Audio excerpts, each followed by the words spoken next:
Good evening, everyone. We'll continue our topic, democracy.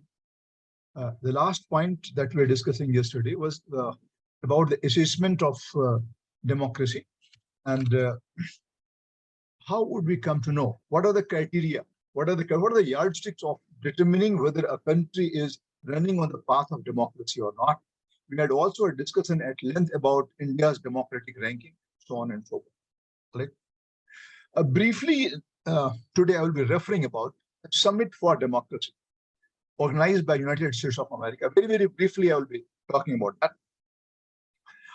A summit was organized by United States of America this year. And the purpose of the summit was to save the democracy in the world. That US considered itself to be the largest promoter of democracy in the world. US considers itself to be a safeguarder of democracy in the world. US considers itself to be a protector of democracy in the world. All right. Now, so every now and then, and every year, in fact, US organizes a summit for democracy. So a summit for democracy was organized by the current US President, Joe Biden.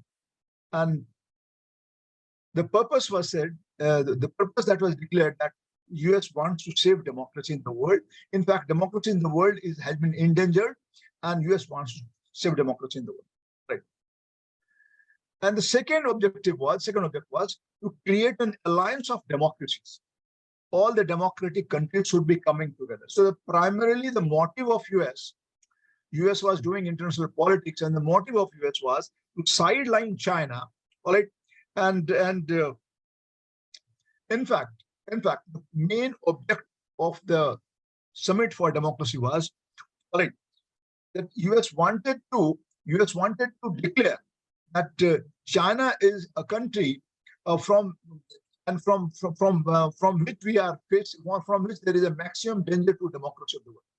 So China is a threat to democracy of the world. China is a threat to world democracy. That was the message that US wanted to give. Right. Means China was considered to be an undesirable element so far as democracy is concerned. Right. Means China was considered to be an undesirable global actor, which is a major threat to the democracy of the world. That was the message which US wanted to give. So when we talk about democracy, we do not only talk of democracy as a theory, we do not only talk about democracy as a culture, we also talk about, when we talk about democracy, democracy is also a part of politics. Democracy is also a part of global power politics. Correct. So when US says that it wants to create an alliance for democracy, and obviously when it wants to create an alliance for democracy, it is a very strategic move of the United States of America. Okay. And the real strategic motive of the Summit for Democracy was to highlight the Chinese authoritarianism. US wanted to highlight the Chinese authoritarianism, and that was the motive of organizing the Summit for Democracy. Right.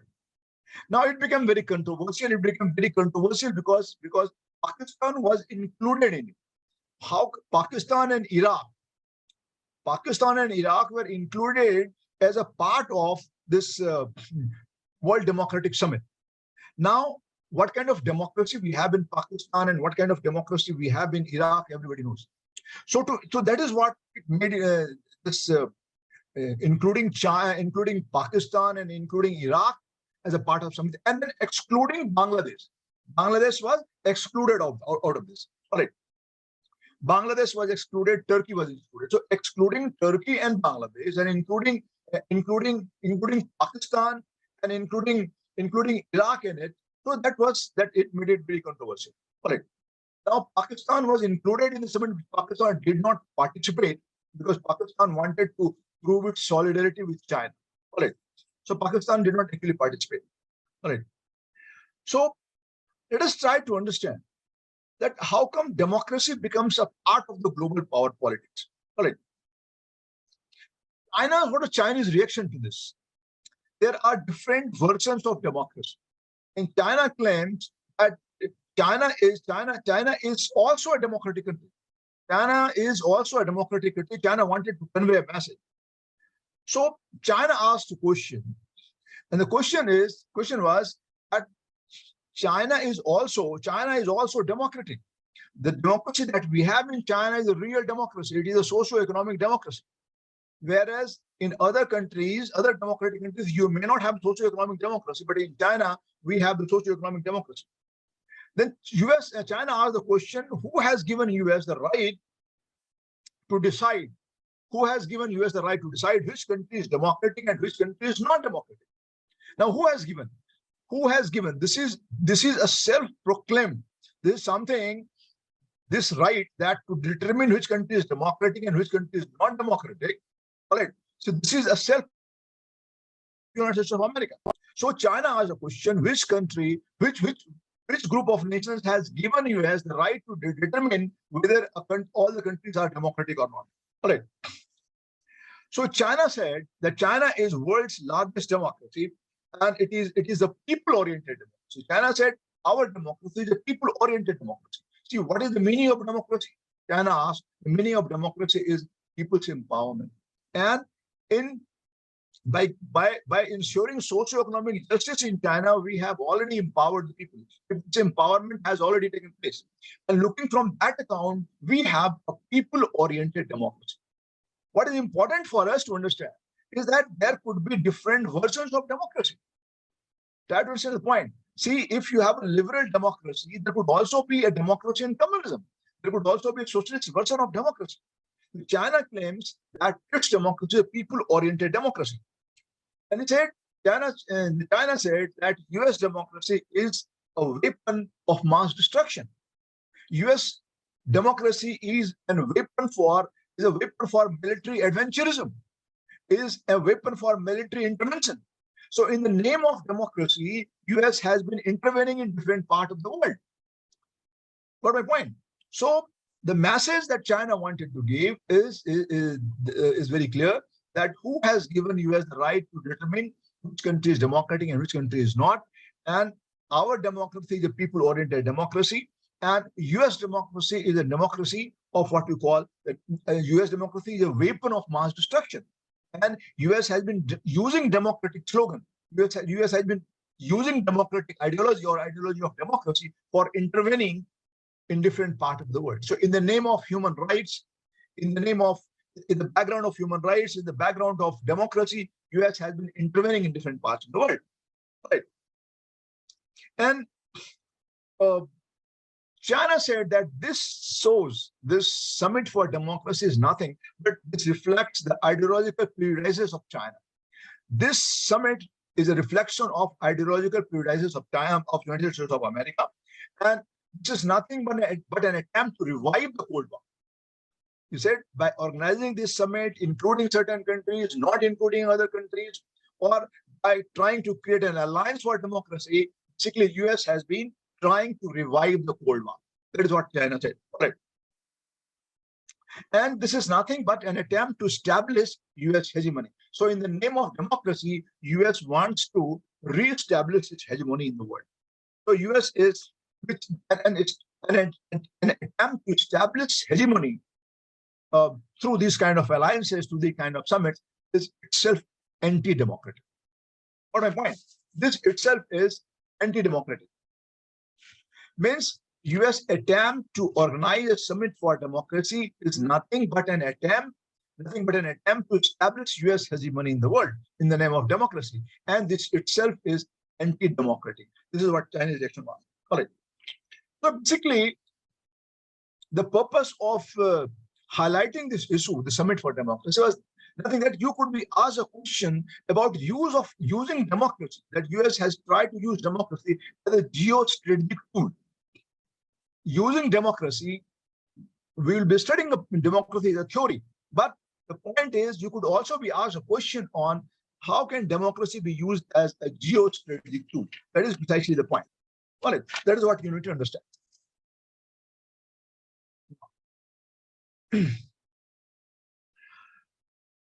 Let us come to the question of, before we discuss India's democratic exceptionalism, let us try to understand. India was one of the participants in Summit for Democracy. And Indian Prime Minister Narendra Modi was the one who participated and he gave a speech. What he said, democratic principles should be guiding global governance. Basically, ultimate motive. See, try to understand. We have studied this point earlier also, that how could democracy be linked with globalization? So the point that was raised by the Indian Prime Minister Narendra Modi had said that democratic principles should be guiding the global governance. Means when there should be democracy in the institutions of global governance. If you remember, we had discussed that if you want to establish what you call, if you want to establish a cosmopolitan democracy, then how can you establish a cosmopolitan democracy? You remember what the cosmopolitan democracy is. So Narendra Modi said that these democratic principles should be a guiding factor in the global governance. There is a need for democracy in the global governance. All right, means he was directly referring to that there is a need for democracy in there is a need for democracy. There is a need for adopting democratic principles in the institutions of global governance, including UN Security Council, including WTO, all right, World Bank, IMF. In all major institutions of global governance, there should be democracy. Democracy is required there. All right. Now, he talked about, and you could be asked a question on this, that what are, he talked about the 4 basic pillars of democratic governance. To try to understand how can we link democracy with the governance. Means he said there should be 4 pillars of democratic governance, and one is sensibility. That sensitivity, sorry, that people should be sensitive, governments and states should be sensitive towards the people, towards the demand of the people, towards the problem faced by the society. So the first pillar of democratic governance is sensitivity of the government and the state. Second is accountability. The government should be accountable to the people. And third is participation, that people should be given enough opportunity to participate in the governance process. So participation was described as a third pillar of democratic governance. And fourth pillar that he said is reform orientation. So these points you can use if you are asked a question that what could be the 4 pillars, or what are the pillars of democratic governance? All right, so sensitivity of the government, accountability towards the people, all right, participation, mechanism for people's participation in the governance process, and reform orientation. This means, see, democratic institutions would always be needing reforms, keeping in view the changing circumstances. So reform orientation. So sensitivity, accountability, participation, and reform orientation, these are described as the 4 pillars of democratic governance. Right. And one point that was raised by Narendra Modi, and he said, democracy doesn't happen by accident. Democracy doesn't happen by accident. We have to renew with each generation. In each generation, democracy has to be renewed. Maybe you will be given this quotation to write to explain. Democracy doesn't happen by accident. All right, we have to renew it with each generation. So in each generation, this means democracy is not something which is static. You will have to renew it. You will have to reform it. You will have to reorient it. That is what he said. Right. And again, in the summit, there is also an acceptance of the fact that more than half of democracy in the world, try to understand the point which that we are raising yesterday, that more than half of the democracy in the world, they are facing a decline. So keeping in view the figure that was given by Freedom House, all right, and read them, it is very clear that there is a decline of democracy in the world.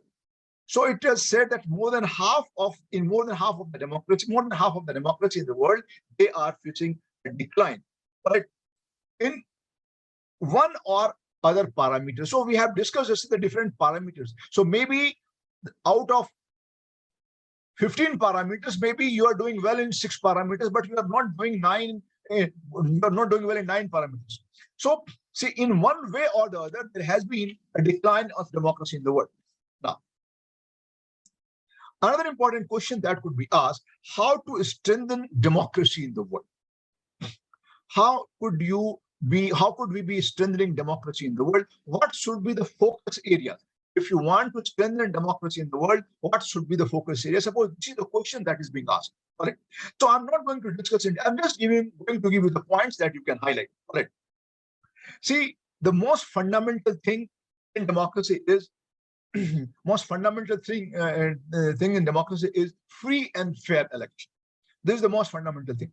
So free and fair election without any kind of political or any other kind of influence. So free and fair election is the most fundamental requirement. So every country has to ensure that the elections are free and fair. All right. The second area on which you have to put our focus is freedom of press and media.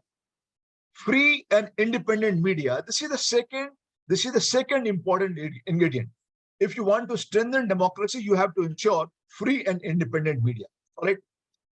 The third thing is that we want to highlight here is corruption is the most important challenge that is faced by the democracy. So fighting corruption, finding out the mechanism to fight corruption would be the yet another area that we have to work with. And that is how we can strengthen the democracy. So finding out mechanism to fight the political and bureaucratic corruption. All right. Next would be continuity of democratic reforms. Now, whether you reforms in the parties, whether you want to bring about reforms in the party system, whether you want to bring about reforms in the electoral system, means there is a need for continuous reforms. All right. So carrying out democratic reforms, continuous democratic reforms. All right. This is yet another thing that we need to take care of if you want to extend the democracy. The point which I'm giving is how can we be strengthening them, or how democracy could be strengthened, how democracy could be strengthened in the world. Right. Another important point is using technology for strengthening democracy. We were discussing how technology could be used for strengthening democracy yesterday. So advancing technology for democracy, using technology as a tool for building up and for strengthening democracy, whether we talk in terms of the feedback of the people, whether we talk in terms of providing a platform for ventilating the grievances of the people, or ventilation of grievances by the people, right? Or whether we want to use technology for transferring the benefits to the people. For example, direct account transfer. So using technology for strengthening, rebuilding and strengthening democracy, that is yet another point that we need to highlight. All right. Another important point. There are certain areas, there are certain things and which requires continuous enhancement, And these things are, number one, inclusion. If you want to strengthen democracy, then you need to have an inclusion. You need to follow the ideology of inclusion, means you need to have very inclusive democracy. Your democracy should be very inclusive. It should be including it should be including all the people. It should be including people belonging to different strata, belonging to different sections. So we are talking in terms of inclusive justice, or we are talking in terms of inclusive democracy, means element of inclusion has to be there. All right. Another important point is that there is a need for enhancing the transparency in democracy. But without transparency, democracy cannot work. So if you want to develop trust, if you want to develop trust of the people, if you want to win the trust of the people, then your system has to be transparent. So transparency would be yet another element. All right. Third important thing, respect for human dignity. All right. Respect for human, because this is the most important element in democracy. Respect for human life, respect for human dignity. All right. Another important point, responsible grievance redressal mechanism. People will have their grievances, but we need to have grievance redressal mechanism, a very responsible grievance redressal mechanism, that is yet another need. Right? And last but not the least would be decentralization of the system. There should not be centralization of power. Rather, we want a decentralization of power. Basically, we are also talking in terms of grassroots democracy. As Gandhi said, democracy should start from the villages. India lives in villages. So we're talking in terms of grassroots democracy, or you're talking in terms of decentralized democracy. All right. So the points which I have mentioned, if you're asked a question, how could democracy be strengthened in the world? So these are the points that you can highlight.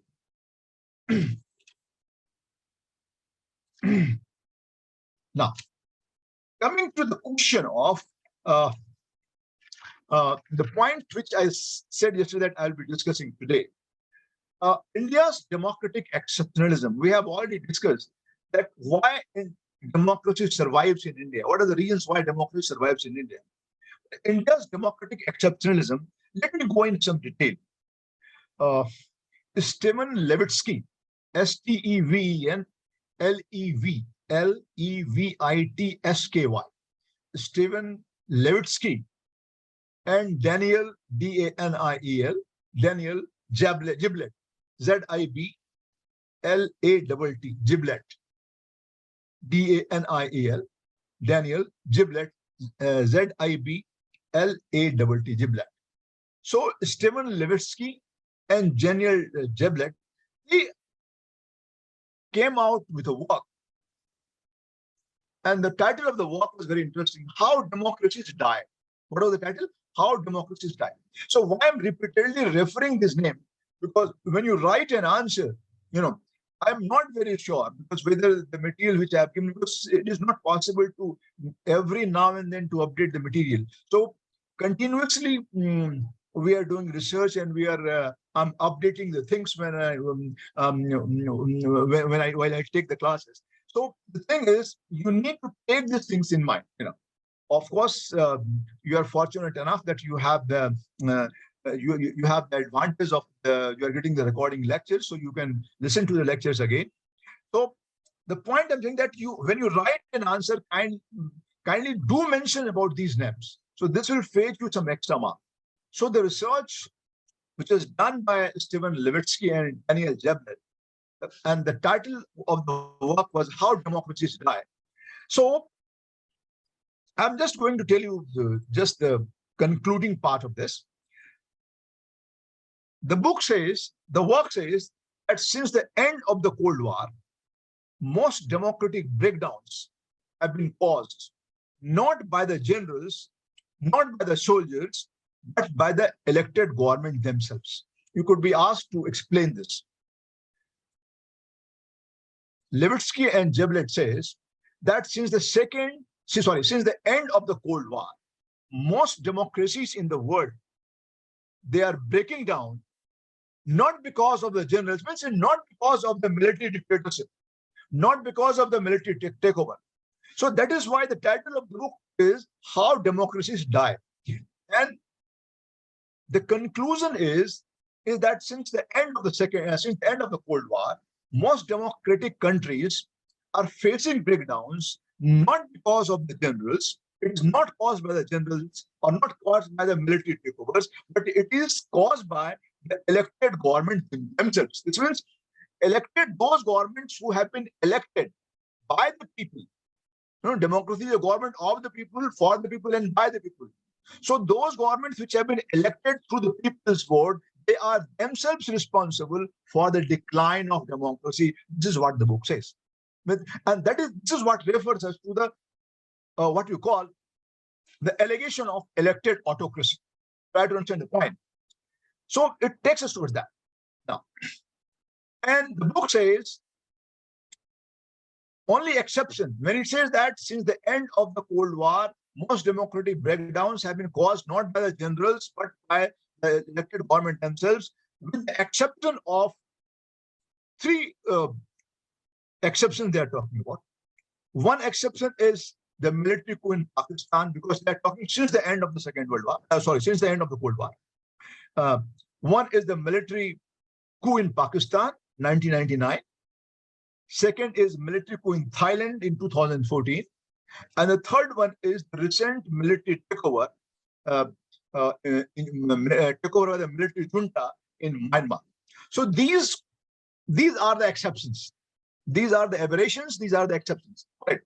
But except these three, in most of the countries where there has been a decline of democracy, it is because of the elected government, democratically elected government. When we talk about we have discussed about the democratic backsliding or downsliding of democracy.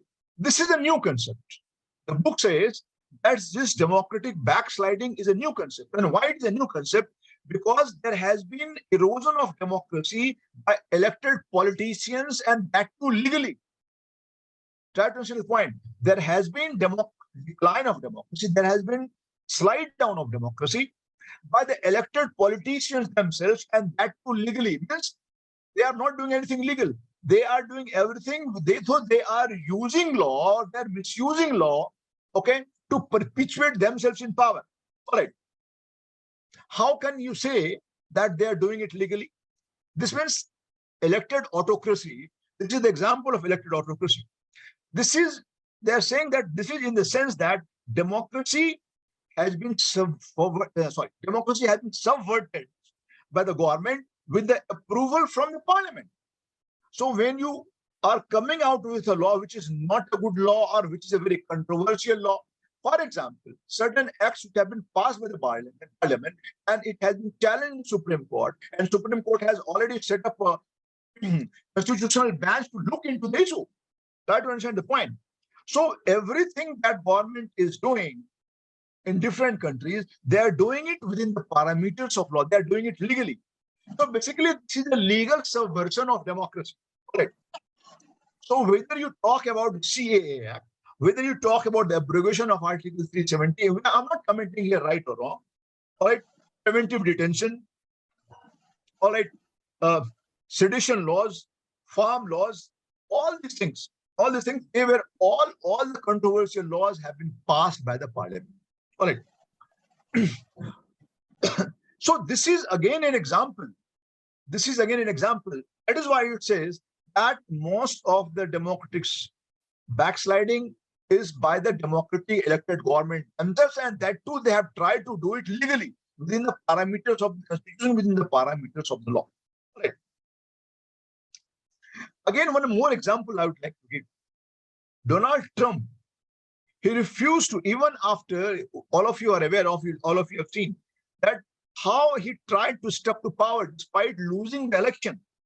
Refusal of US President Donald Trump to demit the office even after losing the election. That is, well, again, an example. Okay. So India comes under a democratic exceptionalism. We have already discussed point. The only thing which I want to say right now is that roots of democracy are strong in India because elections are taking place timely, right? And the government which is being run today, or which was being run by the different parties, government, they have tried to run the country according to the provisions of the constitution. All right. So I've given you other factors. I'm not going to those details why democracy survives in India. So India comes under democratic exceptionalism. All right. Now, another important point is Indian democracy. Whether India is democratic or India is partially democratic, partly democratic. Now, why I'm saying partly democratic is because elections cannot be the only yardstick of calling a system democratic. You could be asked, you could be given this condition, right? And you could be asked to explain. Elections are not the only yardstick for calling a system democratic. All right. So this means what is important for us to understand is that there are certain post-election requirements of democracy. Try to understand the point. I said that elections are not the only yardstick for calling a system democratic, number one. Number two, there are certain post-election requirements for democracy.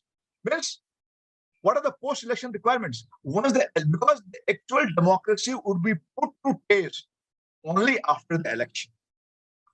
See whether governments respects the people's rights and liberties or not. Okay.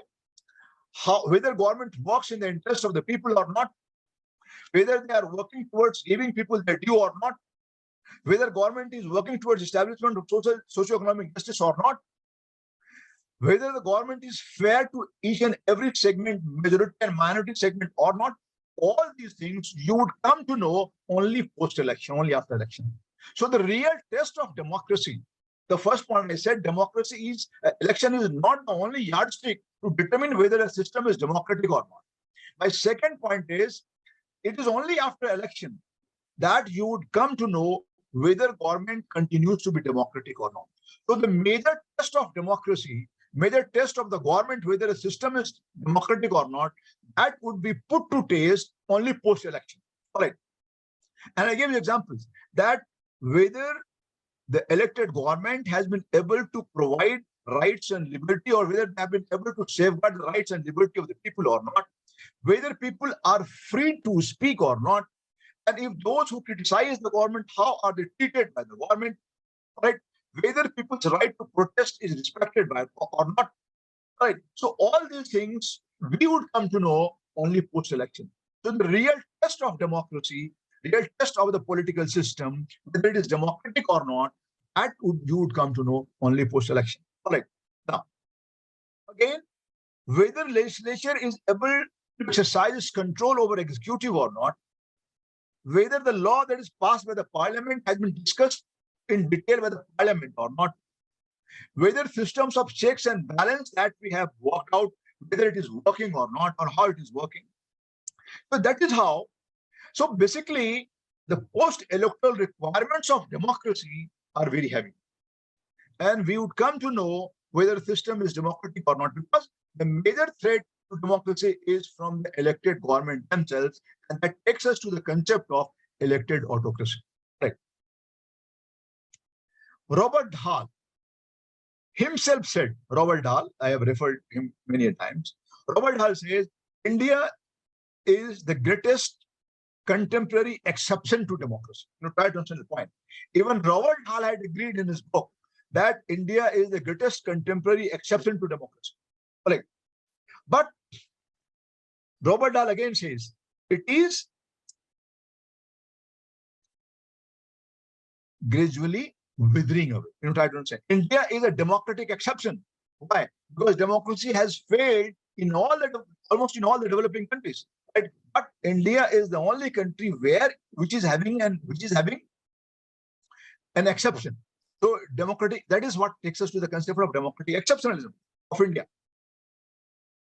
All right.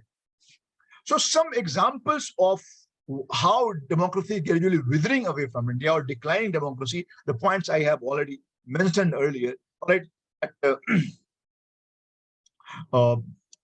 Charging peaceful, some examples I would like to give, charging peaceful protesters with the sedition law, using sedition law against the innocent people, okay, all while coming out with the CA Act, the policy of religious exclusion, okay, certain religious community has been deliberately excluded in CA Act, you are aware of that, all right. Dissenting journalists, they have been threatened and sedition law have been used against them, mob lynching, right? Trying to impose ideological uniformity, all right, trying to impose ideological uniformity, right? So on and so forth. So there could be several examples, all right? So means even Robert Dahl have said agrees that India is having the advantage of democratic exceptionalism, but that advantage is gradually withering away. Why? I have given you the enough points. All right. Now, after all this, I'm just be switching over to now to the theory of democracy. All right. If you have any questions on mind, we'll just start with the theory. So we'll discuss classical theory of democracy very briefly, not going into all details, not required. So classical theory, the contemporary theory, and Macpherson's theory. So little bit about the Marxian theory of democracy, and then we'll come to the most important aspect, that will be the models of democracy: representative model, participatory model, and the deliberative model. All right.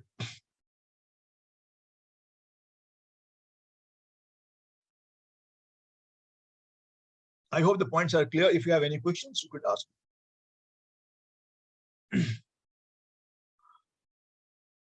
All right. Classical theory of democracy. Classical theory of democracy could be, you could find out the classical theory of democracy in the works of, in the writings of the Greek political philosophers. Whether we talk about Plato, we talk about Aristotle. So in the writings of Greek philosophers, we can find out about the democracy. But the actual principles of democracy were developed in the 17th century in the writings of, in the works of Hobbes, Locke, Rousseau, Bentham, J. Smith. Hobbes, Locke, Rousseau, Bentham, J. Smith. So actually, even though we listen about democracy, we read about democracy in the Greek political philosophy during the period of in the Greek period, right? But the actual work on democracy was done by the philosophers like Hobbes, Locke, Rousseau, Bentham, J. Smith, and even Aristotle had during the Greek talk about democracy. We're going into details now. Let us first try to understand what was the situation of democracy in Greek states. In what sense it was called democracy, particularly in Athens. It was based on equal participation by all free men in the political process. Now, when I'm using the word free man under inverted comma means democracy, the participation was only for so-called free men, not for the slaves. You try to understand the point. So society was divided into two classes, the free man and the slaves. All right, free man and the property class and the slaves. All right. So there was an equal participation by all free men in the political process. So the moment you talk about free man, the moment you talk about slave, this means this was not democracy in the real sense of the term. But yes, since there was a political participation, so we would call it democracy. In Greek sense, it was democracy. So equal participation by all free men in the political process. The population used to be, it was a city-state, and the population used to be very small, and the number of free men was again very small. So direct participation in the political process was possible. All right. Now, decisions were arrived at. What was the method of arriving at decisions? That public decisions were taken in the atmosphere of free discussion. So all the free man, the citizens, they would be sitting together, right, and they would be discussing the things. There would be a public discussion would be taking place in public, and the decisions would be taken. So in that sense, it was considered to be democratic. Correct. And there was great respect. There was general respect for the established procedure. So everything was done in a procedure. There was a well-established procedure, and there was a lot of respect for the procedure. English teacher. But this democracy, so-called direct democracy, because the direct participation by the people in the decision-making process, by the freemen. So this is also described as direct democracy. But this was not an ideal democracy. Why this was not an ideal democracy? Because Plato says, now I'm referring to Plato, that people not properly equipped with education, people were not properly equipped with education to select the best and the wisest rulers. So people were not equipped, and people were the large segment of the society who were the masses. They were not participating in the, women were excluded. Women were not a part of that, right? Slaves were excluded. So people were, and Plato says that since why we are excluding people, we are excluding people because people do not have the kind of education which is required to select the wisest rulers. All right. So masses were excluded. So this cannot be called democracy in the true sense of the term. All right. But talking about Aristotle during the Greek period, right? Aristotle says, now about Aristotle, we'll be discussing his political thought separately. So there is no need to go into details now. All right. So Aristotle's philosophy we'll be discussing in detail. So Aristotle says democracy is basically a perverted form of government. Perverted or distorted form of government, you can understand. All right, the perverted form of government because it involves the rule of the medicore. Rule of the medicore. And the people, they do not have the knowledge, they do not have the education. So it involves the rule of the medicore. And these medicores, those who have come into the power, referring to the freemen, those who have come into the power, they are using it for the fulfillment of their own selfish interest rather than the interest of the state. So Aristotle made it clear, said democracy is basically a perverted form of the government. Though you call it a direct democracy because there's a direct participation of the people in the decision-making process, particularly by the freemen. But this is not democracy in the true sense of the term, because this is a government by the medicore, what the Aristotle says, and the rulers, they are using it for fulfillment, for satisfying their own selfish interests rather than working in the interests of the people. So he has got a doubt. He is doubting the credibility of the rulers. Right. And Aristotle says democracy is not it's a perverted form of government because it is based on the false equality. There is no equality in society, and democracy is based on the false equality. Right. And what kind of equality? Because you think that the people who are equal in one respect, they would be equal in all respect. This is what Aristotle says. Aristotle says that there is a false notion of equality in democracy because you feel that those who are equal in one sense, they would be equal in another sense. Means those who are equal in one sense means what? You just because you are a human being, all of us are the human being, so we need to be treated equally and we are equal. So, but Aristotle says it is not like that. All right. So basically the classical democracy that we are talking about. So classical democracy could be reflected in three revolutions that took place in the world. Glorious Revolution, 1688. American War of Independence, 1776. And the French Revolution in 1789. So classical democracy emerged out of three revolutions: Glorious Revolution, 1688, American War of Independence, 1776, and French Revolution, 1789. All right. Because in all the three revolutions, the emphasis was on the freedom and rights of the people. All right.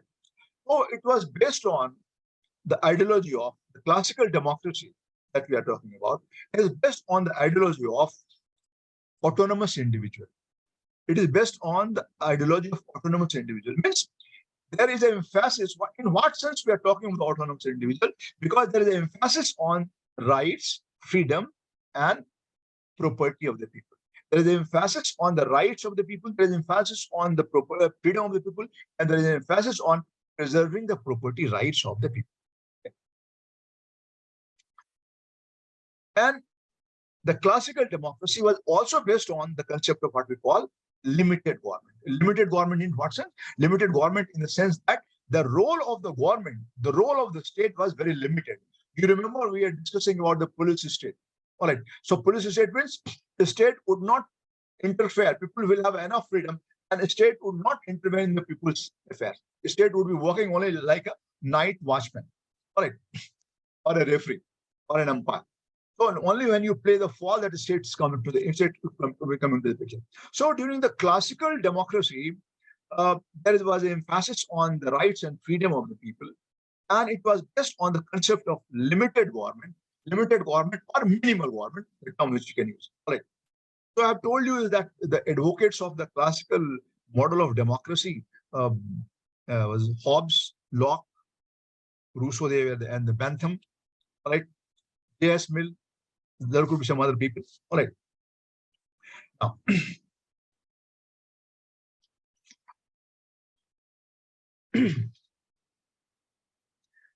I'll start with the Hobbes.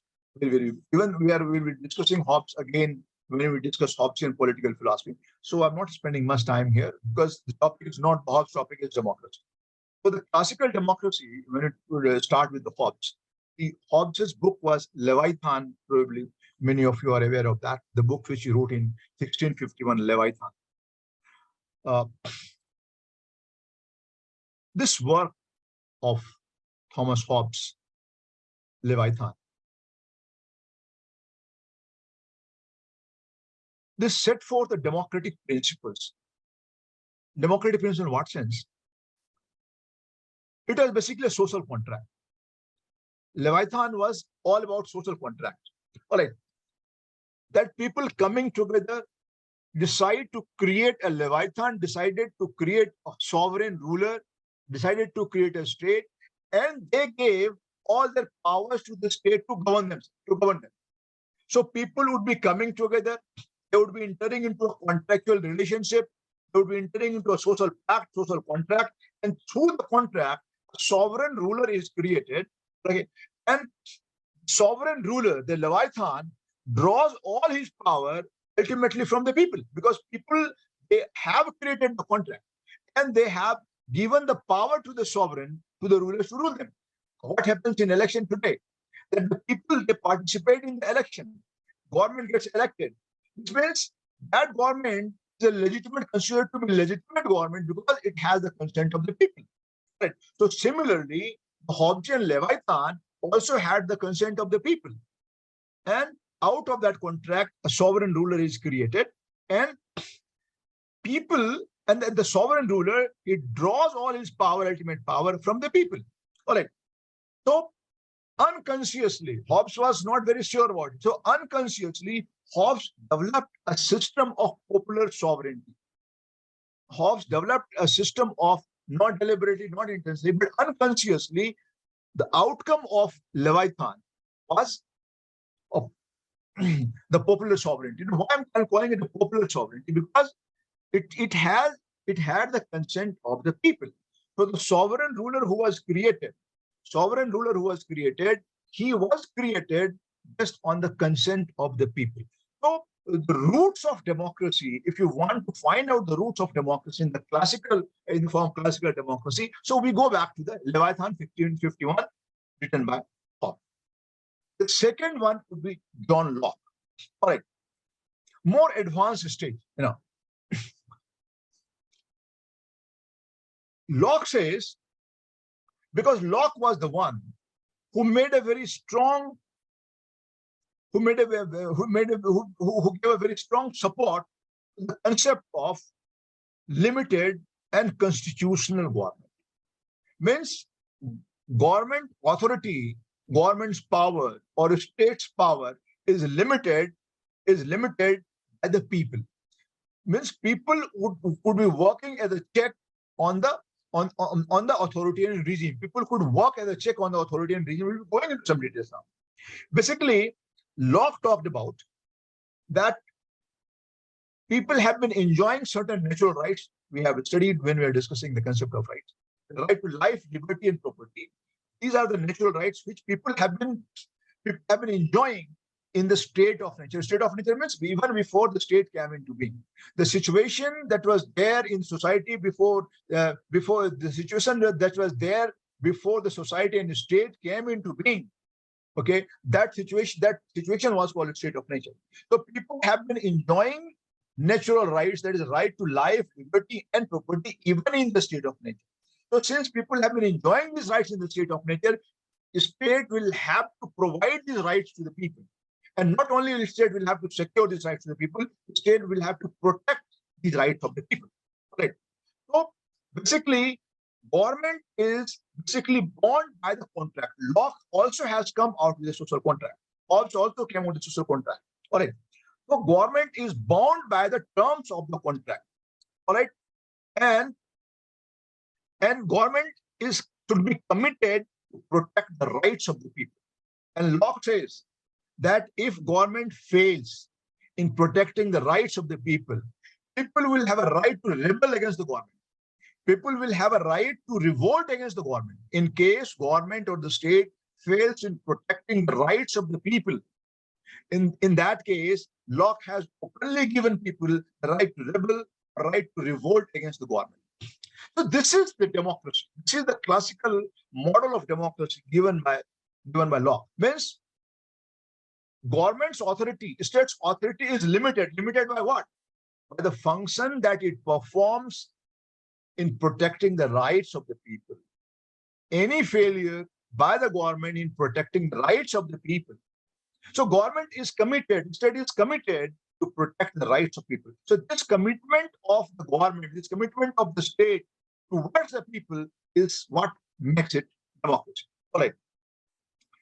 And Locke has very clearly said in his work, Social Contract, the title of the work, the law of Locke is again social contract. What Locke says, people's right to overthrow the government if it fails to perform its functions effectively. Locke has very clearly written, people will have a right to overthrow the government if it fails to perform the functions assigned to it properly. And what is the core function? Core function is to protect the rights of the people. So what we find in Locke, we find three things. One, we find an element of individualism because so much emphasis is on the rights and liberty and freedom of the people. So we find an element of individualism in the writings of Locke. We also find the element of constitutionalism or constitutional government because authority of the government is limited. They cannot supersede. They cannot supersede the terms of the contract. And what is the term of the contract? To protect the rights of the people. So you find an element of constitutionalism. What is the constitution? Social contract itself was the constitution. So individualism, constitutionalism, and again, popular sovereignty. Who is creating the sovereign? Who has created the sovereign? It is the people who have themselves created a sovereign. So people's sovereignty. So popular sovereignty. So element of individualism, element of constitutionalism, and element of popular sovereignty we find in the writings of John Locke in Social Contract. So Hobbes and Locke, they are the two most important exponents of the classical model of liberalism. Right now, coming down to after Locke, let us try to find out about just give me the third one, Hobbes, Locke, and Rousseau.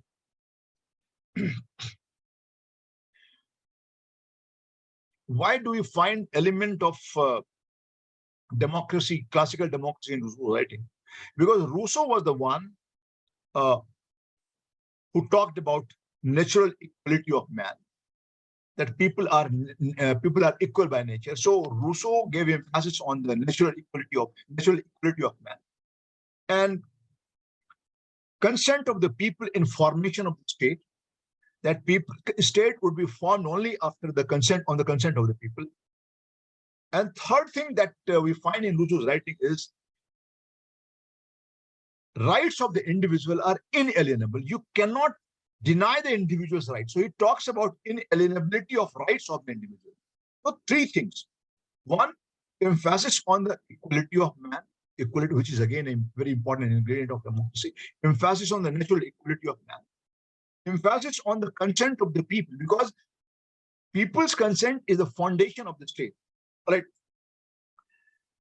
And third thing, inalienability of the rights of the individual. All right. In fact, the theory of general will is sum total of the will of the entire society, sum total of the total will of the people. That is what is known as the general will. All right. So Rousseau talks about the general will means sum total of the sum total of the will of the entire society. He comes out with the concept of general will. All right. So general will again reflects the will of the people. All right. General will again is a reflection of the will of the people. So giving so much emphasis on the will of the people. So the Rousseau's writings, the Rousseau's work, they were responsible for two important events that took place in the world. Declaration of Rights in 1789 in France was based on the Rousseau's work. And American Declaration of Independence. Again, it was, so Rousseau was responsible for Declaration of Rights in France in 1789 and again the American Declaration of Independence. All right. So Rousseau was the one who gave a concept of liberty, equality, and popular sovereignty. Right? So the point that we need to understand that when we talk about the classical model of democracy, we refer to the views of Hobbes, Locke, and Rousseau. All right. And another important personality An important philosopher which I would like to mention while talking about the classical model of democracy would be Bentham and J.S. Mill. J.S. Mill and Bentham. Okay. Bentham had a most outstanding contribution so far as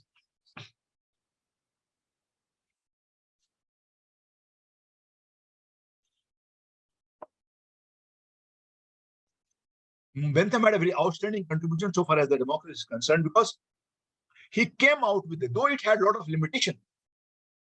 He came out with the concept of greatest happiness of the greatest number of the people. It was Bentham who came out with the concept of greatest happiness of the greatest number of people. Because the responsibility of the government, responsibility of the state is to provide maximum happiness to the maximum number of people, or greatest happiness of the greatest number of people. So in this also, in Bentham's philosophy of utilitarianism, based on the logic of greatest happiness of the greatest number of people, again we find the tenets of democracy. Again, we find the glimpses of democracy in the writings of Bentham, because he talked at least in terms of the greatest happiness of the greatest number of people, or he talked about the pleasure and pain. Government should do only thing which provides pleasure to the people and should avoid the thing which causes pain to the people. So the concept of pleasure and pain and the concept of greatest happiness of the greatest number of people, again, is very significant so far as democracy and the classical democracy is concerned. All right.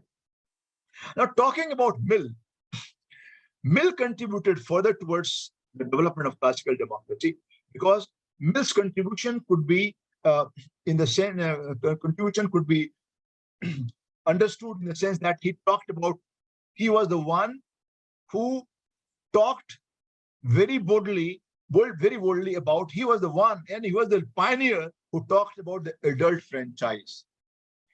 Mill's contribution in classical model of democracy, that he was the first one who talked about the principles of adult franchise, that all the adults should be given the right to vote. All right. He was the one in whose writings we find a glimpses of representative model of democracy, that government should be elected through the vote of the people. So representative model of democracy, again, if we want to understand, the original author for this representative model, original contributor to this representative model of democracy was again J.S. Mill. So adult franchise, representative model of democracy, freedom of press, and system of regular election. So Rousseau could be contributed. Rousseau should be remembered for having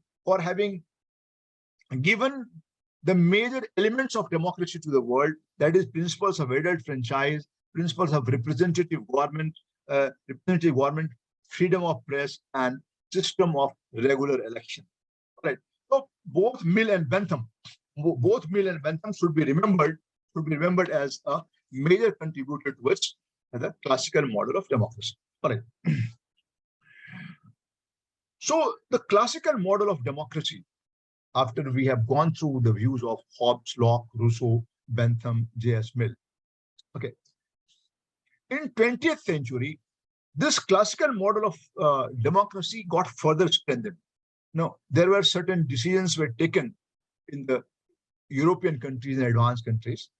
And because of those decisions in the Western democracies, the classical model or classical theory of democracy got further strengthened. For example, extension of voting rights to women. Till now, women were not given the voting rights. Now I'm talking about the factors which led to strengthening of the classical model of democracy. First point was extension of the voting rights to women, number one. Number two, in many Western countries, the voting age was lowered down from 21 to 18 years. In many countries, in most of the developed advanced countries, the voting age was lowered down from 21 to 18. All right.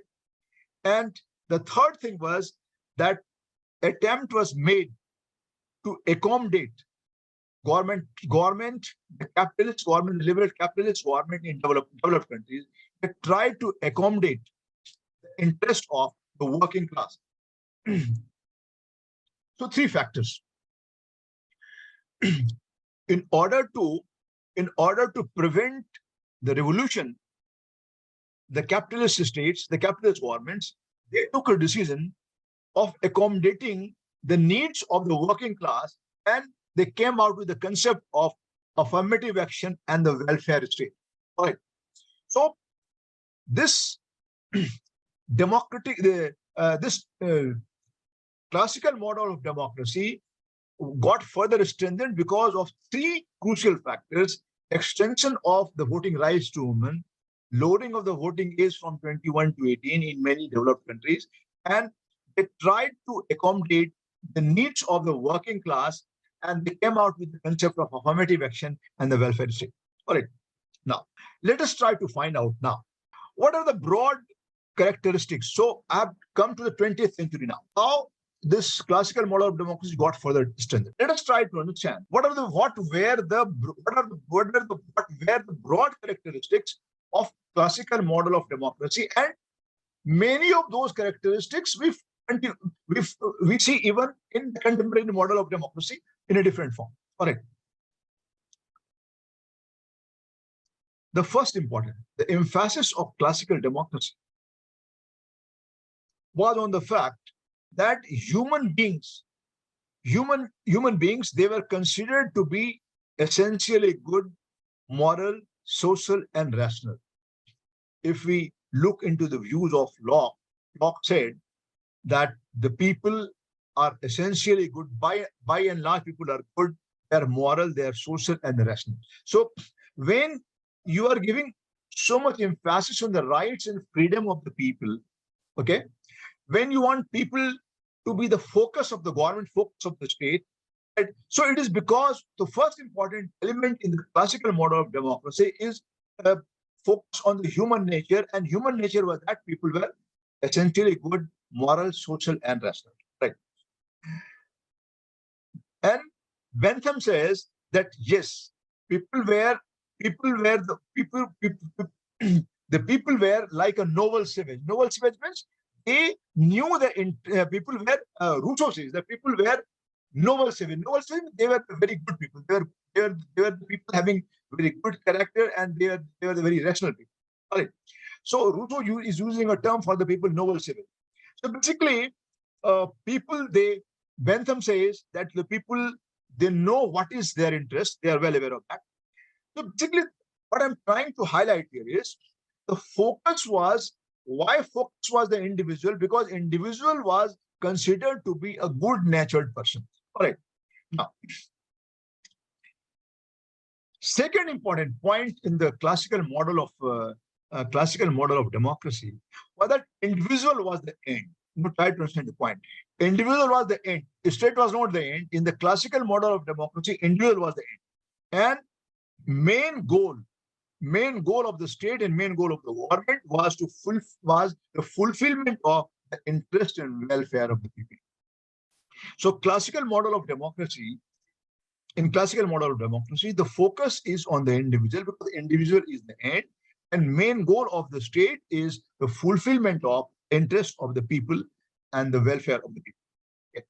Which means everything in classical model of democracy revolves around individual. All right. And I would like to remind here what Locke had said. I said everything, including the state, revolves around the state, revolves around the individual. Locke said chief end, END, chief end or the chief function of the state is protection of the people's right. And what is the people's right? Right to life, liberty, and property. This is the chief end of the state. All right. Which means individuals. The second element, first is focus on the good nature of the human beings. Second was individual is the end of the state, right? And the third focus in the classical model of democracy is limited government. Means both in terms of power and both in terms of function, the state was considered to be a necessary evil. try to understand. The state was considered to be a necessary evil. State was considered to be an evil. Why? Because it can encroach upon the rights and freedom of the people. So state is an evil. But why it is a necessary evil? Because you need a state. You need a state because even when you believe in the concept of welfare police state, what you have in mind ultimately is that in case there are certain exigencies of the situation, the state could interfere. Okay, so looking into the problems of law and order, the state could intervene. Right. But ultimately, the state was considered to be evil. Even though necessary evil, but the state was considered to be evil. But why we call it a limited government? Because the authority of the state is limited. Limited by what? Limited by the social contract or limited by the constitution. And limited in what sense? That government has to protect the rights of the people. Limited in what sense? That if government fails in protecting the right of the people, people will have a right to overthrow the government, a term which has been used by law. All right. So we find yet another element of classical model of democracy was the limited government. Next important, constitutionalism. Constitutionalism means government. Constitutionalism means what? Government through legal norms. Means government through legal norms means what? Government through rule of law. Government through written constitution. Means there is a lot of scope of control of the people over the government. How people would be controlling the government? People would be controlling the government through the system of regular election.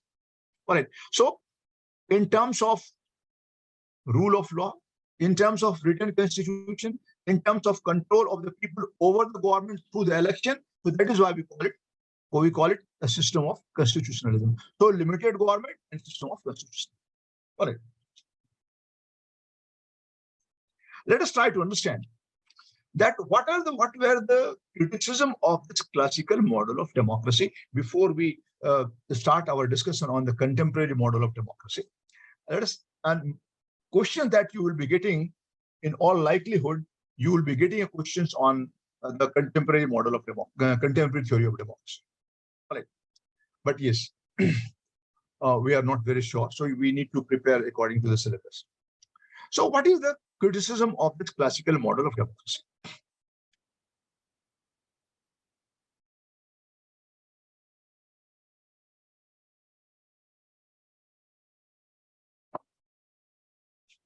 The classical model of democracy is based on the concept of common interest of the people. And it is based on the notion that common interest of the people can only be realized through democratic process. Classical model of democracy is based on the concept of common interest, and it is said that common interest can only be realized through a democratic process. But the bigger problem is that the concept of common interest or common good is itself a very vague concept. All right. So different people will attach different kind of meaning to the terms of the common interest. Right. Sometimes we have seen even the dictators have justified their exploitative rule by using the term that they are working in the interest of the people. So even what Hitler did, what Mussolini did, they said we are all doing for the in the welfare of the people. We are doing for the good of the people. We are doing for the common good of the people.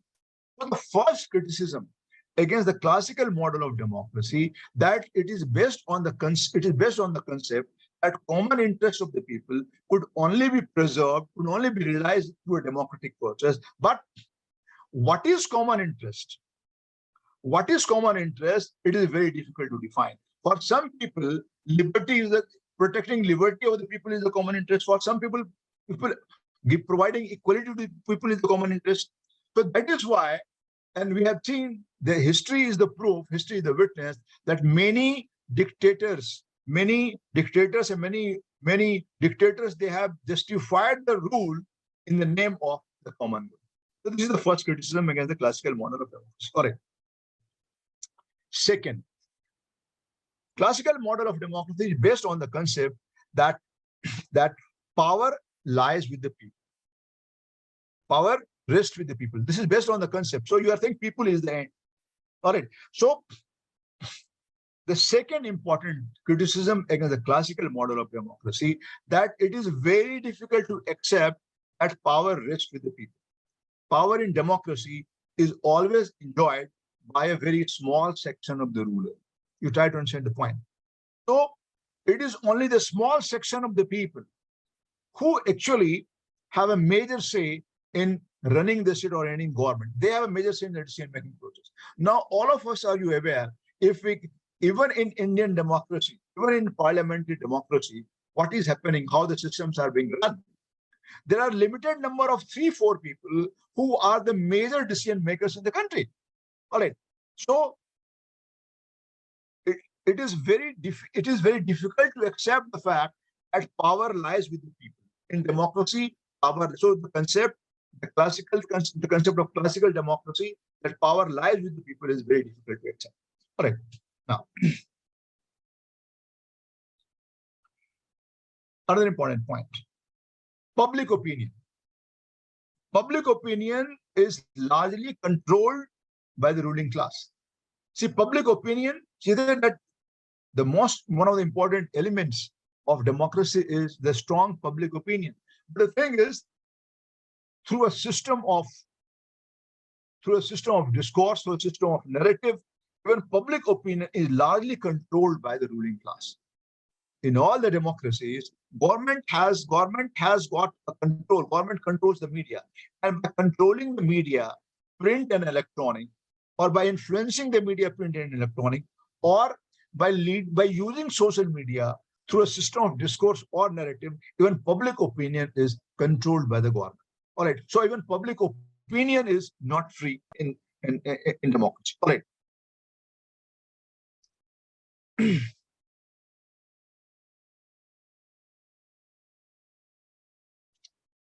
So this means this model of democracy, classical model of democracy, it talks about democratic values.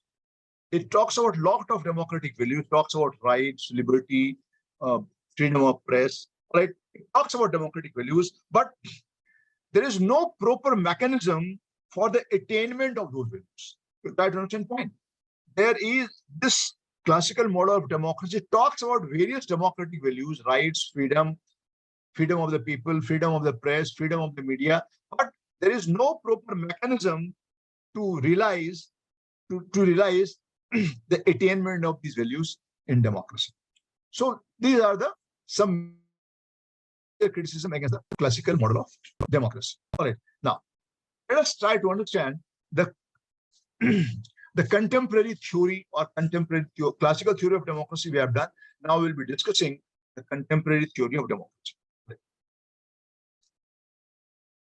Why there is a need for a contemporary theory of democracy?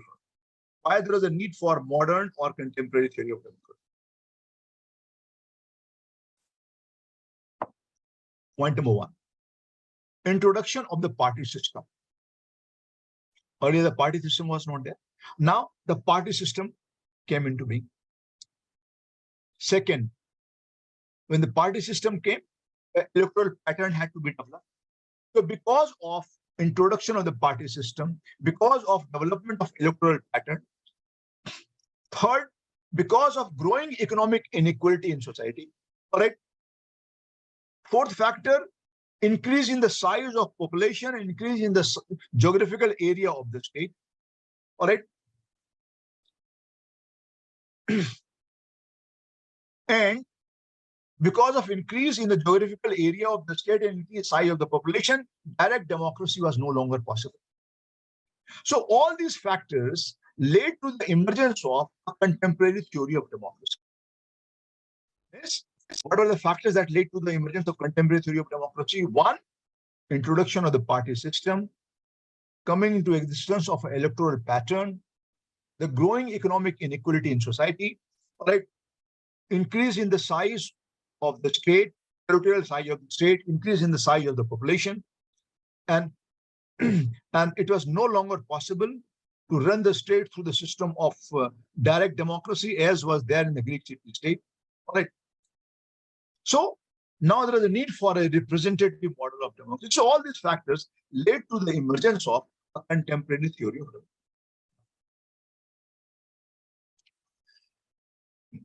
The two major theories we'll be discussing in the contemporary theory of democracy. The first is the elitist theory of democracy, and the second one is pluralist theory of democracy. All right. First, we'll discuss elitist theory, pluralist theory, and we'll also discuss McPherson's theory of democracy in detail. Try to understand elitist theory. Elitist theory of democracy means, as the term itself signifies, we are talking about the elite. When we are talking about the elite, we are talking about the limited number of people. A democracy based on the limited number of people. Elitist theory of democracy. A contradiction. Elitism, the word elitism and the word democracy is self-contradictory. If you talk about the elite, this means you are talking about the limited number of people. When you talk about democracy, you are talking about the larger population.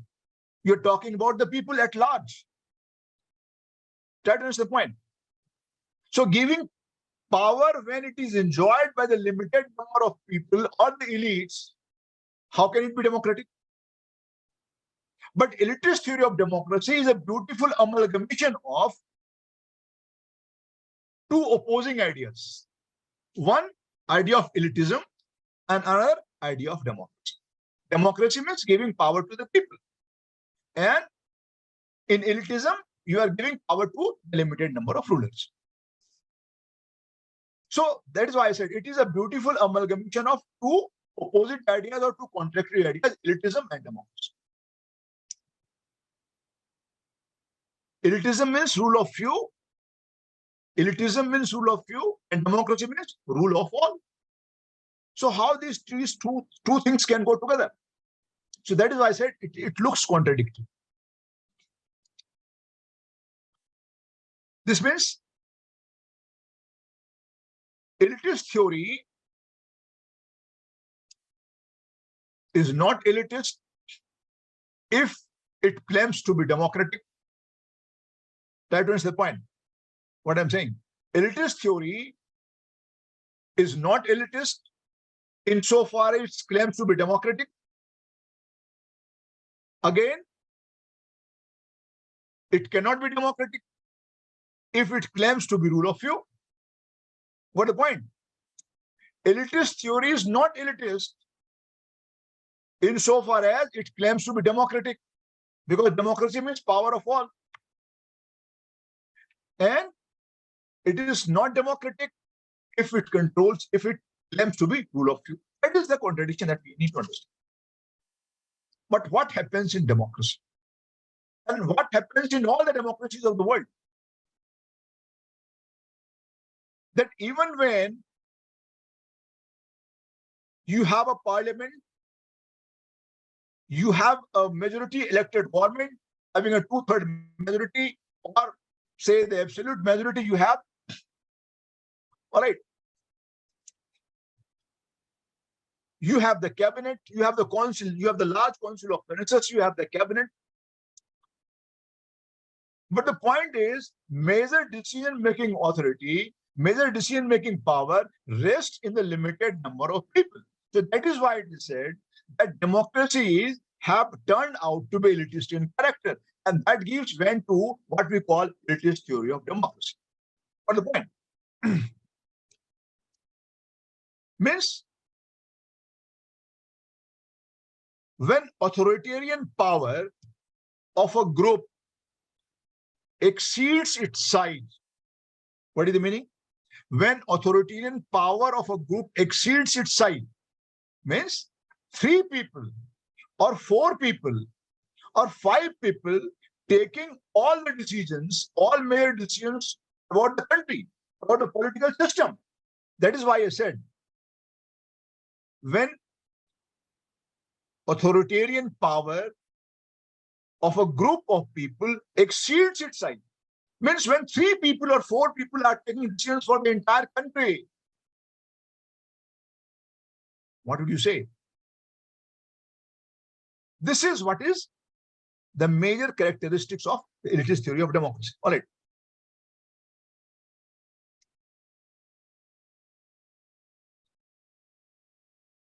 It is said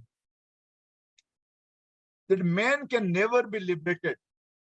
It is not said only about democracy. It is said in general that man can never be liberated from the subjugation of an elitist structure.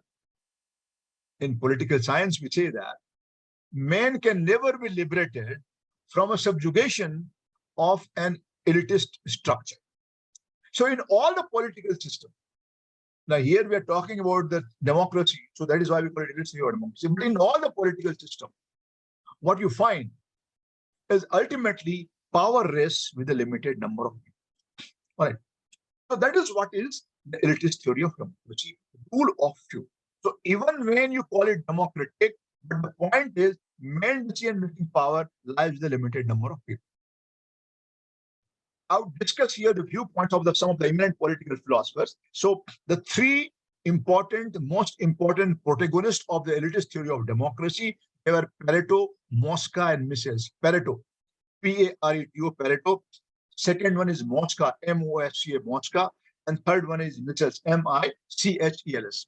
So Pareto, Mosca, and Mises. I will be discussing their theory very, very. Okay. What Pareto, Mosca, and Mises, I'll be discussing them in some detail.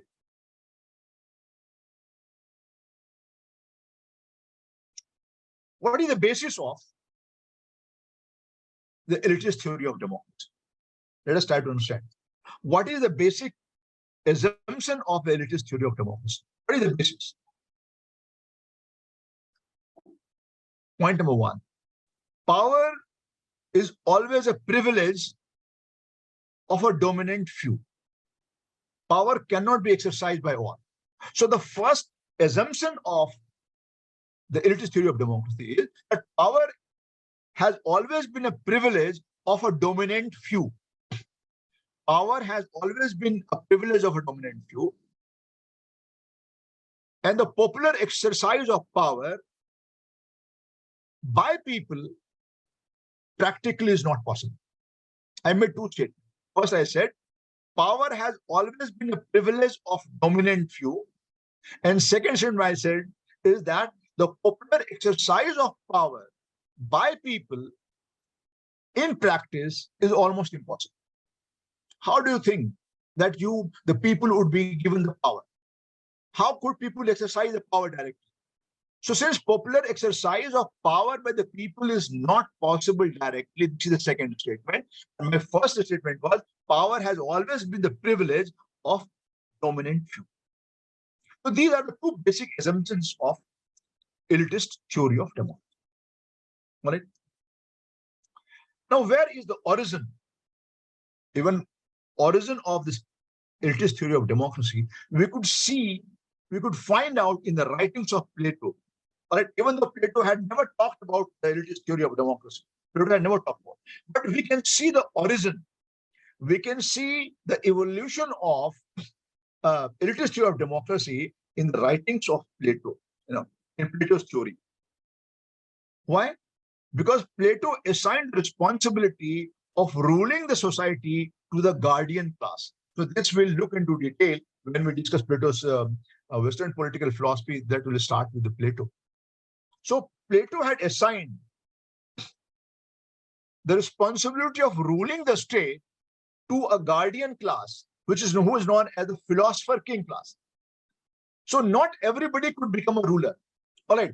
So you need to have a special kind of education and training. All right. You need to pass a special kind of examination. So only then you become a philosopher king. So the class of the philosopher king, all right, they were only entitled to exercise rule over the society. Right? So that is why it is said that root of the elitist theory of democracy would be seen in the writings of Plato.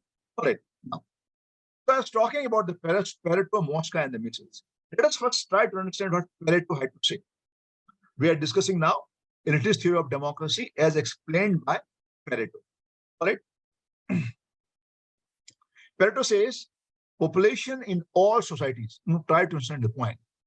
Pareto says, P-A-R-E-T-O, that population in all societies, they consist of two segments. The population in all societies, they consist of two segments, or they consist of the two strata. One, the lower strata, and another, the higher strata. He calls it lower stratum and higher stratum. Lower stratum and higher stratum. The higher stratum is called the elite class, and the lower stratum is called the non-elite class. What Pareto has said, that population in all societies, they can be easily demarcated into the two. One is the higher stratum would be the elite class, and the lower stratum would be the non-elite class or the ruled class. All right. Now, means basically he's saying that the society can be divided into governing class and the non-governing class. All right. The higher stratum people, the elite people, they are the governing class, and the lower stratum are the non-governing class. They are the masses. So society can also always be divided into governing class and the non-governing class. The governing class would be limited in number, and the non-governing class would be highest in number. All right. So the governing class would be, Pareto is calling governing class the elite class. They are limited in numbers. All right. Then again he says, this governing class can further be subdivided into two classes, ruling elite and the non-ruling elite, or the governing elite and the non-governing elite. Is party in power and party in opposition. Try to understand point. Pareto says that this elite class could further be subdivided into two classes. One, the governing elite, and another is the non-governing elite. Governing elite is the party in power, and non-governing elite is the opposition. All right. So, on the basis of their capability, society could be divided into governing elite and the non-governing elite. All right. And he says, Pareto says, the governing elite will have the quality of a lion and fox. Fox is smart and the lion has a lot of strength. All right. Fox is very shrewd, so is very manipulative. So he said that governing elite have the qualities of a lion and fox. And with the help of the power, with the help of the infrastructure, with the help of the power machinery, they are able to manipulate the masses. This is what Pareto has said about his elitist theory of democracy. Now, Pareto says that the elite class, the governing elite, they use propaganda machinery to convince and manipulate the masses that they are working in their own interest. So the governing elite would be using propaganda machinery because they control the media. So they would be using propaganda machinery to convince the masses and to manipulate the masses that they are working in their interest. They are working in the best interest of the people. All right. Now,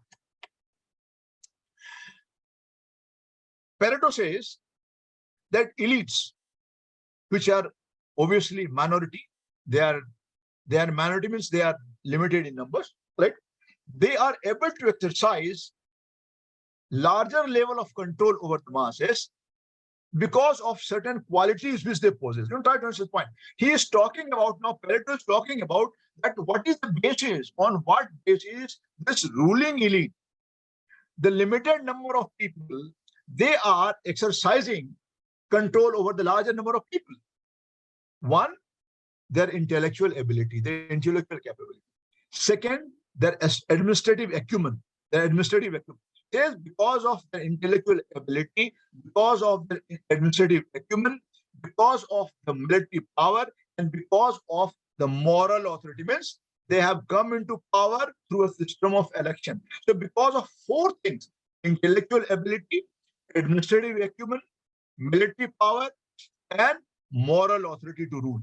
Because of this, they are able to they're able to perpetuate the rule over the masses. All right.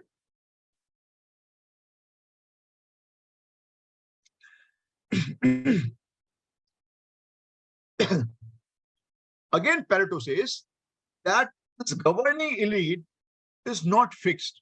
All right. It is not static. Obviously, governing elite will not be static. So what is going to happen is that one elite, after coming into power, will rule for a certain period, right? But if the people they are not able to satisfy the needs of the people, so in the next election, all right, this governing elite will be replaced by a new set of elites. Obviously, the opposition will become to power. So they would be ruling for a certain period. Then the non-governing elite, those who are in non-governing position, they would be replacing the governing elite. And these non-governing elite, they are basically coming from what? They're coming on the basis of the people's vote. So he calls this system circulation of elite. A term which is used by Pareto is circulation of elite. So the elite is not static. Okay? Elite is not static, elite is dynamic. So one group of elite will be replaced by another group of elite. And this system would go on, and this system is called circulation of elite. So this is what is explained by Pareto. So this is Pareto's theory of elitist theory of democracy, or Pareto's view on elitist theory of democracy. I hope the point should be very clear to you. All right. The second one that we'll discuss now is Mosca. The second protagonist of elitist theory of democracy is Mosca, M-O-S-C. Mosca says that every society, there are two classes of people. Mosca says its theory is the same, but the language could be different. So there would be some variation here and there, but otherwise, the main element of elitist theory of democracy remains the same. So now coming down to the views of Mosca. Mosca says every society has two classes of people. Classes that rule and classes that is getting ruled. All right? Classes that rule and classes that is getting ruled. So this is the same thing was said by the Pareto also. All right. Now, who is the ruling class according to Mosca? Ruling class is the one who enjoys all political power and privileges and who are small in numbers. So who is ruling class? So Mosca says every society always gets divided into two classes. One is the ruling class and the ruled class. The ruling class is the one which is dominated by the politicians and the small number of politicians, the small in number. With the ruled class is the large number of people, and they are subjected to the rule of the ruling class. The ruling class exercises rule over the ruled class. Nothing new in this. All right.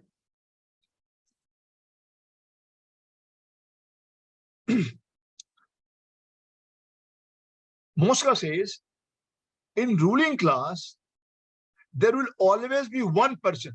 This is the difference that you will find. Okay? Mosca says in ruling class, there will always be one person who is the real leader of the people and the organization. Okay? Now, you can use the name of the prime minister, you can use the name of the president. In case of US, you can say it is Donald Trump. Earlier it was Donald Trump, now it is Joe Biden. Or in case of India, you can say earlier it was Manmohan Singh, now you can say it is Narendra Modi. So what Mosca is saying, in ruling class, there is always one person who is holding the real power in the political organization. All right? And the person may be and may not be holding the highest position in law. You try to understand the point. The person may and may not be holding the highest position in law, but there would always be just one person. So I could give you an example here. So even when the UPA government was there, working in the country from 2004 to 2014, for 10 years we had a UPA government and Manmohan Singh is the prime minister. But it was said the real power doesn't lie with the prime minister, Dr. Manmohan Singh, but the real power lies with the Sonia Gandhi, who is the chairperson of the United Progressive Alliance. The real power lies with that. So that is so you can find out the replication of Mosca's ideas in how the Indian system of democracy has worked. So Mosca says it is not necessary Moscow says it is not always necessary that the person would be holding the highest power, but there would be highest position. So, but there would be one person who would be holding the maximum power, right? But Moscow there is something new in Moscow's theory. Moscow says there will always be some kind of pressure exerted by the masses on the ruling class. The first point, he says that society is always divided into ruling class and the ruled class. Okay, ruling class will have a small number, ruled class will be the larger masses.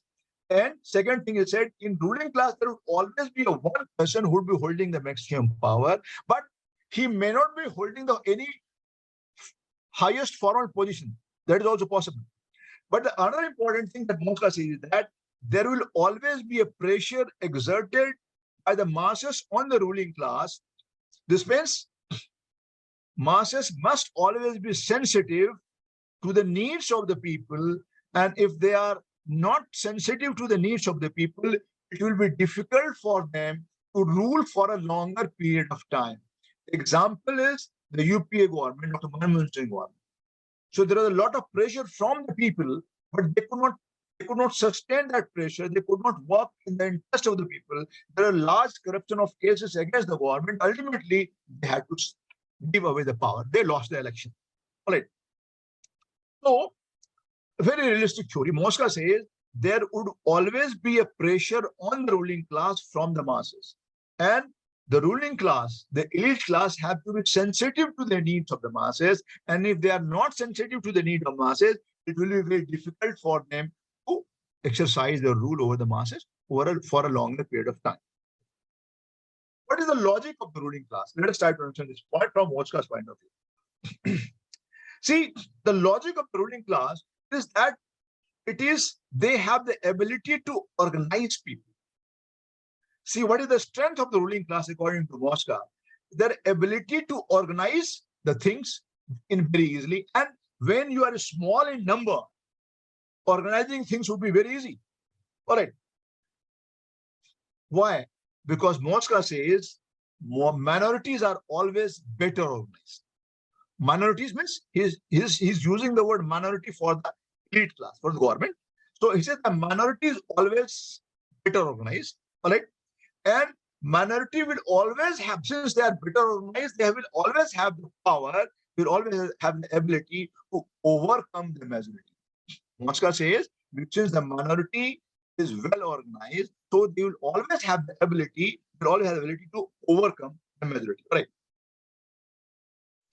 So, ruling class, Moscow says, may try to justify the rule by using universal appeal or the moral appeal and the appeal of superiority, that we have the capability to exercise, we have the capability to rule over you, we are more well equipped, we are more well trained. So they could use some universal slogan, they could use some universal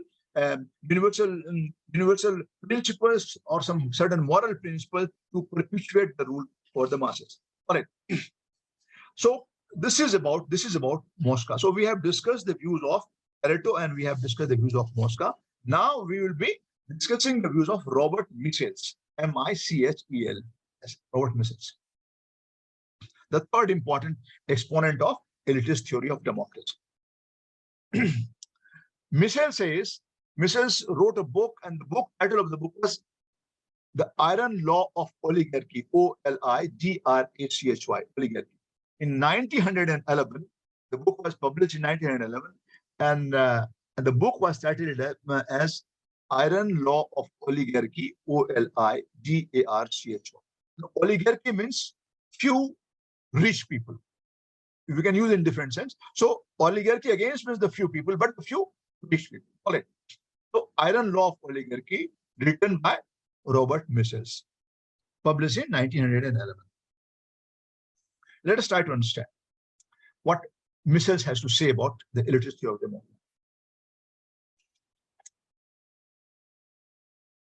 Robert Michels' theory, though we are using here in the sense of democracy, but Michels says that every organization whatever be its original form, okay, whatever be its original aim and original form, every organization eventually is reduced to oligarchy. Means few powerful rich people, okay, they will be holding the major position of influence in all the organizations. That is the gist of the theory. What Robert Michel says, that every organization, whatever be the original aim and whatever the original form of the organization, eventually gets reduced to an oligarchy. Oligarchy means powerful few people, okay, get reduced to oligarchy. Oligarchy means the rule of few powerful chosen people. All right. And what is the basis of this? On what basis these few people are chosen? These few people are selected. These few people are selected based on their manipulative skills. What is the main criteria of selection of the few people who would be exercising rule? And that is explained in the book Iron Law of Oligarchy. Robert Michel says that the criteria is the manipulative skill. To what extent what extent they are manipulative. So manipulative skills of the people. Okay. Now, what Michel is saying is that how come the few people, he's trying to explain, how come the few people, they are able to exercise control over the larger masses? He says, Robert Michel gives a very beautiful reasoning. He says, majority of the human beings, okay, majority of the human beings, they are apathetic in nature. I mean, apathetic means unconcerned. They are apathetic in nature, all right, and they have a slavish mentality. You know, slavish mentality, they have a mentality of slave. You see, they are not interested, they're uninterested, they're disinterested. He said the majority of the people, they have a slavish character. They are very dull people. They're apathetic in nature. And they feel very safe in following the direction of the elite. You try to understand what he's saying is that the large number of masses, they are predominantly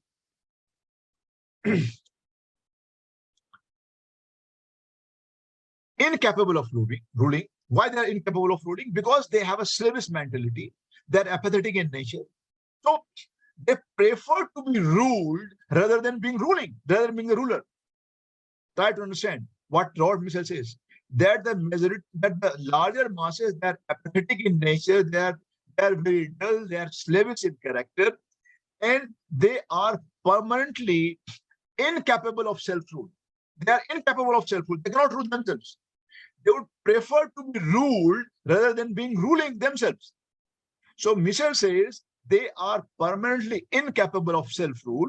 They are permanently incapable of self-government. They feel very safe in following the direction of the elite. They feel very safe in following the direction of the elite. Okay. And any democratic attempt to hold the leadership, to give them the leadership, I don't understand what Mitchell says. Any democratic attempt to provide them the leadership, to make them the leaders, is prone to a failure. Means he's saying that the people are apathetic in nature, they are unconcerned, they prefer to be ruled rather than being a part of the ruling class because of their nature. All right. So they want always to be in the ruled class, and they never want to be in the ruling class. This is the basis of how the system how the political system works. And Robert Michel says this is true not only of democratic organization, but this is true of all the organizations. So that is why he has written a book, Iron Law of Oligarchy. So this is, in nutshell, Robert Michel's theory. All right. So we have discussed the viewpoints of Pareto, Michels, Mosca, and Michels. Now, the fourth one, Mannheim, Mannheim.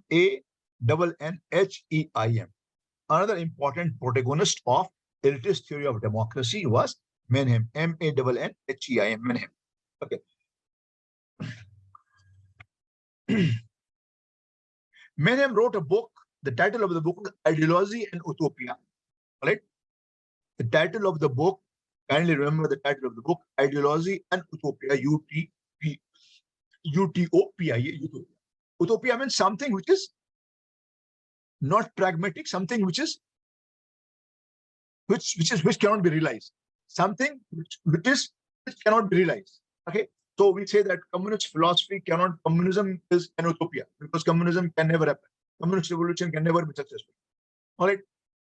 So this is the ideology of communism and utopia. So he wrote a book, Ideology and Utopia. All right, and in that book he talks about his theory, what came to be known as elitist theory of democracy. So in Menhem's idea also, we find elitist theory of democracy. His logic is slightly different. What he says that society will not cease to be democratic. Society will not cease to be democratic by entrusting the political power to the elite. What he's saying is that, see, why are you fearing? What kind of fear people have? If you are giving political power to a few number of people, this does not mean that society will not remain democratic. That is what he's saying. He's saying that society will not cease to be democratic by entrusting political power or by giving political power to the elite class or to the few people. All right. Why? He's trying to justify it. He says that this is likely to happen in all the political system, and this is more likely to happen in democracy, more likely to happen in democracy. Because it is impossible, it is absolutely impossible that all the people can exercise power, or you can give political power to the people directly. So it is not possible. So society will not cease to be democratic if you are giving political power to the elite class. This will not make society undemocratic. Right. So all these things he is saying in his book, Ideology and Utopia. Right.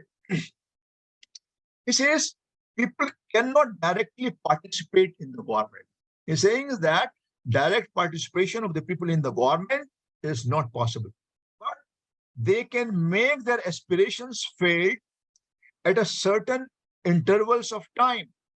And that is sufficient for democracy. What he's saying? That society will not cease to be democratic if political power is transferred to the elite class. Number one. Number two, people, they are not in a position to directly participate in the governance process. Number two.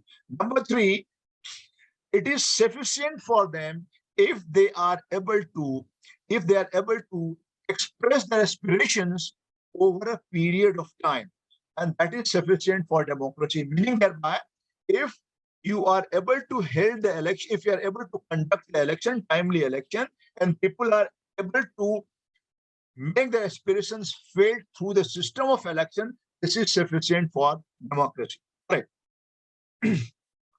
He says in democracy, governed can always act. Governed class means the ruled class. He says in democracy, governed or the ruled class can always act to remove their leaders, because if they are not satisfied with the performance, if they are not satisfied, if they are not happy with the performance of the ruling class, they can always take decisions. They can always take decision to remove them from power. All right. This means if the ruled class, if the elite class is not taking decision in the interest of the ruled class, if ruling class is not taking decision in the interest of the ruled class, then ruled class will always have the option, okay, that they can change the elite, they can change the ruling class through the election. And according to Menhem, this is sufficient for democracy. Right? So there is nothing wrong. He says there is nothing wrong if the limited number of people are exercising power over the larger masses. All right. So this is Menhem's theory. All right. Schumpeter, another theorist of elitist theory of democracy, Schumpeter, S-C-H-U-M-P-E-T-E-R, S-C-H-U-M-P-E-T-R, Schumpeter. All right. Schumpeter has also talks about elitist theory. Let us try to understand what is Schumpeter. That is the last point I will be discussing today. Schumpeter says two things. One, there is always a competitive struggle among the elite class for the people's vote. What is trying to explain? First point is that there is always a competitive struggle for people's vote. So, different elite class, they are always competing for the votes of the people. Right. And second point that he says, decision is always taken by the leaders and not by the people. Two things. What is he saying? First, there is always a competitive struggle among the elite class for getting people's vote. And second thing, decision is always taken by the leadership. Okay, and leadership leadership is always few in number. Decision is always taken by the leadership and never by the people. See, these two are the foundation stones of Schumpeter's theory of Schumpeter's elitist theory. Now, let us try to understand.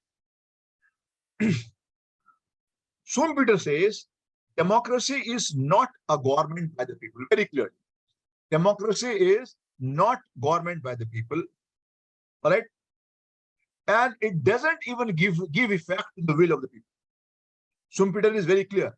He is a very pragmatic thinker. He says democracy is not a government of the people. Number two, it does not even give vent to the views of the people. Does not necessarily give vent to the will of the people. Right? He says rulers will always be clearly separated from the masses. He says rulers will always be clearly separated from the masses. And the role of the what is the role of the common man? The role of the common man is just confined to choosing the rulers from amongst the competing elites. So there would be, I have already told you that there is always a competition for the votes of the people among the competing elites. So who are the competing elites? Now, if you want to replicate the story to the Indian situation, you will say that Congress party is the one elite, BJP party is the one elite. So there will always be competing elites who would be competing for the people's vote. All right. And again, he says rulers are clearly separated from the masses, and role of the masses, role of the common man is just confined to selection of the rulers. So among the various competing elites, you can choose one group to be the ruling elite. All right. But he says this very fact does not allow political leadership, just because they are in the ruling class, it does not allow them to have absolute power. Why? Because they are ultimately dependent on the people's vote. If they want to come back, because they have come to power through the people's vote, and if they want to come back to power again, they will have to win the people's vote. All right. So Schumpeter says that the political leadership cannot hold absolute power. They cannot become a dictator, because they have to draw their policies according to the desires of the people. Because if they do not draw their policy according to the desires of the people, there is a very, very fair chance in the next election they will not be elected. And another competing elite will be coming to power. Okay. So in any case, Schumpeter says the major initiative remains with the leadership, undoubtedly. Right?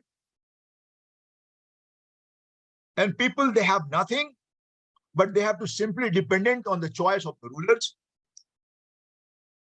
And rulers, what the leaders are doing, leaders are actually trading into the votes. All right. Means what he is very pragmatic thinker. And what I'm trying to say is that there will be competing elites, they will be competing for power. All right. But there is a limitation on the absolute power of the ruler of the elite class. And what is that limitation? That limitation is that they have to depend on the people's vote to come back to power again, or to come into power. If they're not in power, they would have to come into power. All right. So they cannot become They cannot become a dictator. They cannot hold absolute power. All right. But in any case, he concludes that major initiative remains with the leadership, and people people can simply respond to what the rulers have said. They have no choice, but the only choice that they have, they can change the elite class in the next election. So that is what is the viewpoint of what I have said is the Schumpeter. So we have completed with the elitist theory of democracy. Now we meet on Monday. Today is Thursday. Now we will be meeting on Monday. And when we meet on Monday, we would start our discussion from the criticism of the elitist theory of democracy. All right. So after doing elitist theory of democracy, we will switch over to the pluralist theory of democracy. And after pluralist theory, we'll shift to the yet another theory of democracy. What we call is the theory of